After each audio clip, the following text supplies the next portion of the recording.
کتابونه د یو قام په شناخت او پرمختګ کې لوی کردار ادا کوي. همدې لړ کې د پښتو ژبې شاعران نه یوازې خپل کتابونه چاپ کوي بلکې مخکتنې هم کوي. د یو زلمي شاعر نوی چاپ شوی کتاب په هکله ګورو دا ریپورټ. پیښور نشترحال کې د زلمی شاعر حسن خلجي د دویمې شعري مجموعې د لاس نښه د مخکتنې دستوره ترسره شوه. دستوره کې د شاعرانو او ادیبانو په شمول د خیبر پښتونخوا د تعلیم وزیر محمد عاطف خان هم ګډون وکړو. شاعرانو ادیبانو د نظمونو او مقالو په شکل کې حسن خلجي ته خپلې نیکې هیلې او پرزونې وړاندې کړې او د هغه د کتاب ستاینه یې وکړه. حسن خلجي زمونږ ډېر کشر ملګری دی او په دې کم عمر کې هغه 2 کتابه چاپ کړل.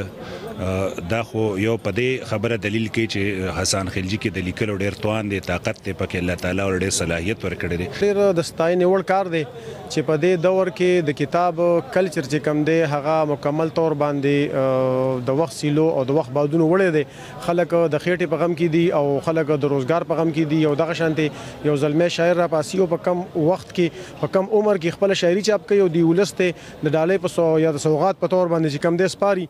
په دې موقع عاطف خان خپل خبرو کې وویل چې د حسن خلجي عمر کې زلمی د خیالونو په دنیا کې ګرځي. ولې حسن خلجي تکړه زلمی دی چې په کم عمر کې 2 کتابونه چاپ کړل. هغه زیاته کړه چې صوبایي حکومت د زلمو لپاره یو شمېر پروګرامونه شروع کوي چې د هغې سره به د زلمو پټ صلاحیتونه په ډاګه شي. यंग लोग हैं, जिस तरह मैंने कहा कि उनको सपोर्ट किया जाए, उनको आगे लाया जाए.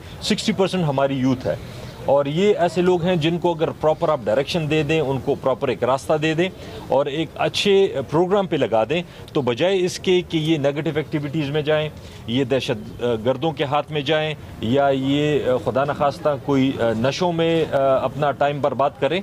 तो इसी वजह से हम कोशिश कर रहे हैं कि जितनी ज़्यादा से ज़्यादा हम यंग जनरेशन को प्रमोट कर सकें और उनको फैसिलिटीज़ दे सकें, उनको देंगे इंशाल्लाह.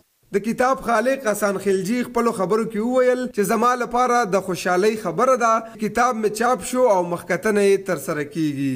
زه وایم چې څنګه د یو واده زلمی هغه فیلینګ دغه رنګ فیلینګ زمام دي او خوشحاله په دې یم چې کلچر ډپارټمنټ د هغې هغه ټول هغه برډن په خپل سر باندې واخیستو.